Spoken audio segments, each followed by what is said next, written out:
садои умед як ҳаромхӯрай ниёзмандоеро ки зубор мекушоя ҳаққи харҷоша мегира.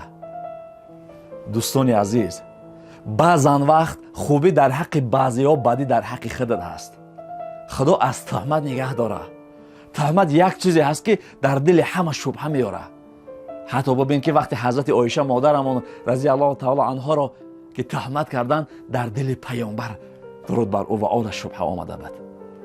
мо аз ҳамин тӯҳматҳо метарсем, мо аз ҳамин гумонҳои бад метарсем. худо аз ҳама кори мову шумо огоҳ аст. ман тӯли 10 сол мешавад дар интернет фаъолият дорам. ман ягон кори худ ман пинҳон накардам. ҳамаш ба мардум ошкор аст. кори ма, зиндагии ма, ҳаёти ма. дӯстони азиз, дар ин мавзӯъ мо 5 моҳ пеш суҳбат карда будем. дар ютуб каналмон то ҳол ҳаст. фикр накард ки худат кора мепартоӣ, ина аз кор пешит кардан, зиндагӣ дорӣ, бачаи камбағали, камерачӣ, монтажёр, яъне ки раҳ да мошини меовардагӣ, хурду хӯрок ҳама рӯз барои ҳамун сарф мекунӣ, меравӣ, лекин мо фикр намекунам ки ҳамеам шароит надора ки муроҷиат мекунанд. ман мегӯям ман намекунам. нагла мегӯям намекунам. Барои чӣ? Барои ки ман шароити ҳозир ҳамин рафтан худи хуҷанду ё ки дигар ҷоғоро надорам. Агар садои умед ҳаром бихӯра, зарараш ба ҳеҷ кас намераса, ба худаш мераса. Барои шумо диққат накунед.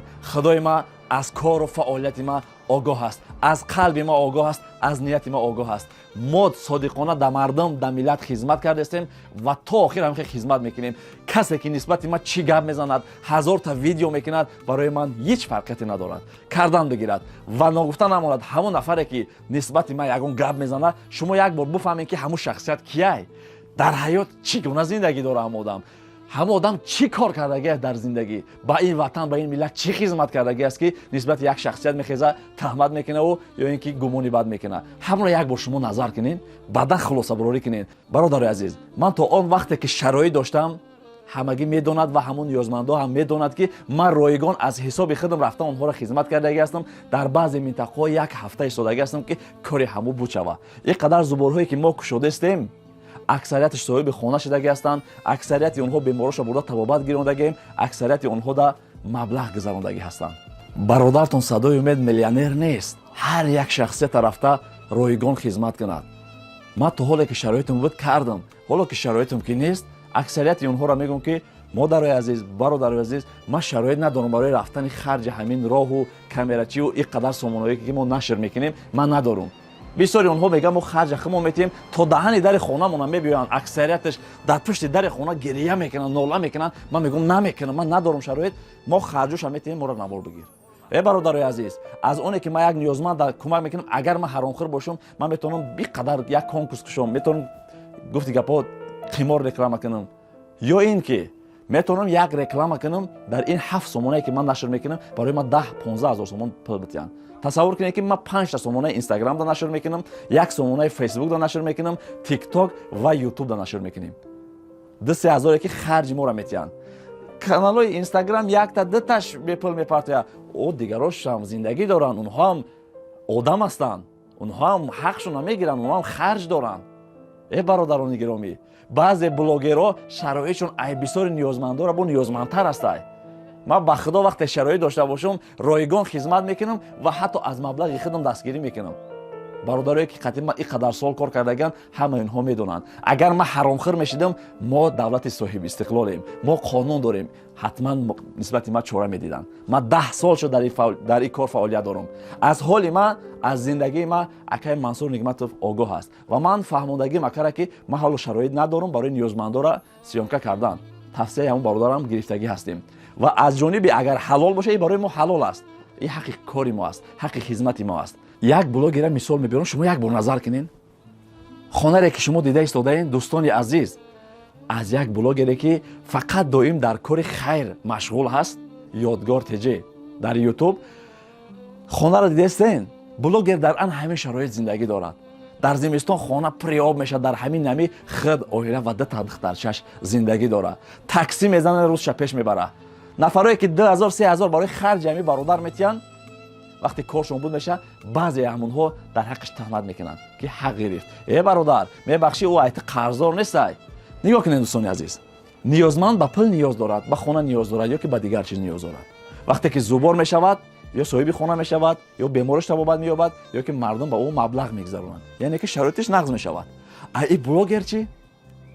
اگر هر یک کدام اینها را ما رایگان رفته خدمت کنیم، ما خودمون از محتاجا محتاجتر میشویم. ما را پولی نمیتونیم که ما بای شویم، ما را همون قدر مبلغ میتونیم که خرجمون نمیکنیم.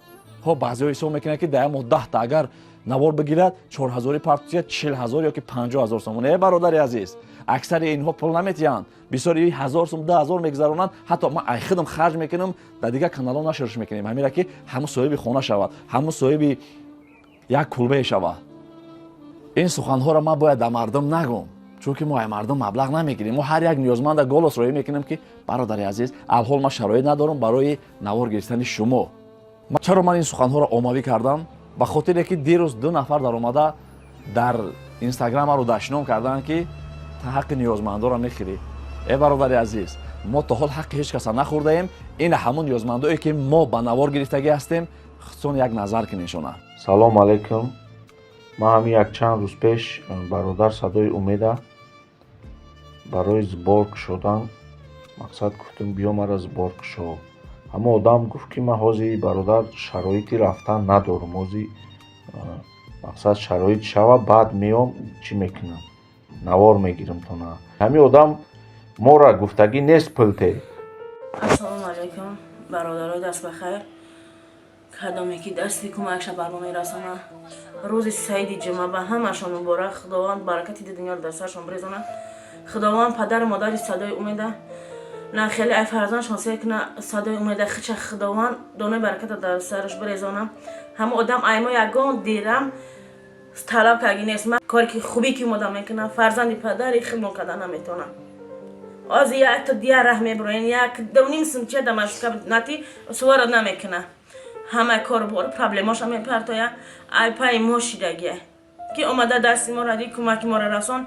خوبی که دمون کیسه هیچیه که پرابلماش کار باش هم پرتایا مرده که اومانی و هم زندگی داره تمام پرابلماش پس سر میکنه میخزه بیا دست یک کمبغل هم میگیره.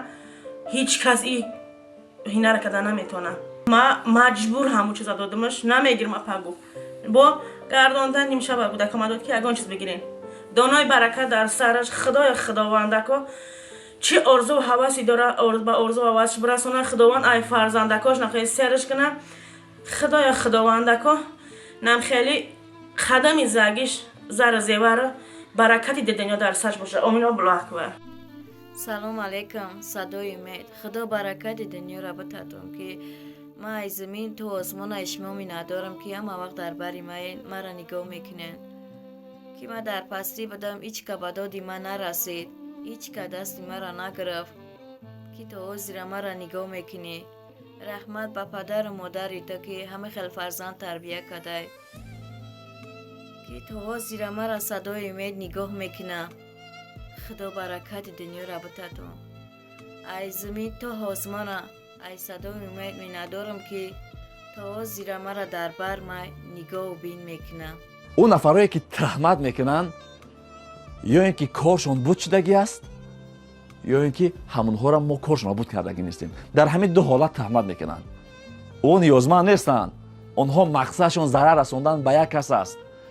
نسبت یک شخصیت یگان نقشه میکشه که او شکست بخورد، او دیگر مقصد به پستی ها برود. خداوند نقشه کش خوبتر است. انشاءالله که در یک روز در یک جا دوچار میشویم. اونی که فتنه میاندازن، نفرانی که گناه را میسازن و دیگران را در گناه کش میکنند. یک شخصیت نسبت یک از گمانی بد میکند، تهمت میکند، 1000 نفر دیگر در همین کش میشود، دشنام میکند، گمانش بد میشود، همه شما را گناهگار میکنند. با بگم برادرای عزیز، اگر ما حرام خوریم خدا جزای ما را میتیه. به شما ضرر نمیرسه، برای شما دقت نکنین. برای همین کسی چیز میگه پناهش به خدا. ما همیشه به پیش، تاجیکستان به پیش. السلام علیکم.